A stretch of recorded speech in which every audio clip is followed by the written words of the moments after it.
Peut-être vous sentirez-vous désormais plus à l'aise dans un cimetière la nuit que devant ces 5 peintures que je vais vous présenter. Commençons par l'œuvre de Charles Garland que l'on peut trouver à l'hôtel Driskill au Texas. Cet hôtel a la réputation d'être hanté.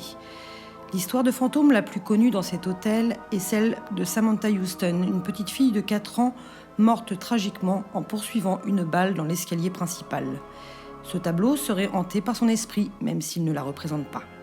Les personnes en visite et même le personnel se sentiraient étourdis et nauséeux devant cette œuvre. Ils ressentiraient une présence plutôt sinistre s'accrochant à eux jusqu'à ce qu'ils quittent le bâtiment maudit. Continuons avec le tableau d'Edvard Munch. Cette peinture serait également hantée. Elle a été exposée dans le monde entier.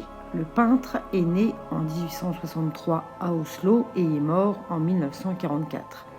Il est à l'origine de nombreuses œuvres. Les personnes ayant eu en leur possession The Dead Mother affirment que l'enfant les suit des yeux sans cesse. Certains disent avoir entendu le bruissement des draps de la femme morte et les a même vus bouger. La fille quitterait aussi le tableau de temps en temps. Le garçon qui pleure de Giovanni Bragolin. Giovanni Bragolin est un artiste italien qui aime peindre des orphelins en pleurs à la fin de la Seconde Guerre mondiale. Ses peintures deviennent très populaires en Angleterre jusqu'aux années 80. Ses œuvres seraient maudites car de nombreux incendies se seraient déclarés dans les maisons où se trouvaient ces tableaux. Seuls ces derniers étaient retrouvés dans leur cadre, sur le sol, face vers le bas, intacts malgré les flammes, alors que le reste du lieu était complètement détruit. Parlons maintenant de Bill Stoneham, qui a peint Les mains qui résistent en 1972. On peut y voir un jeune garçon et une poupée devant une porte vitrée contre laquelle de nombreuses mains sont appuyées. Après avoir changé de nombreuses fois de propriétaire, ce tableau a été mis en vente sur eBay.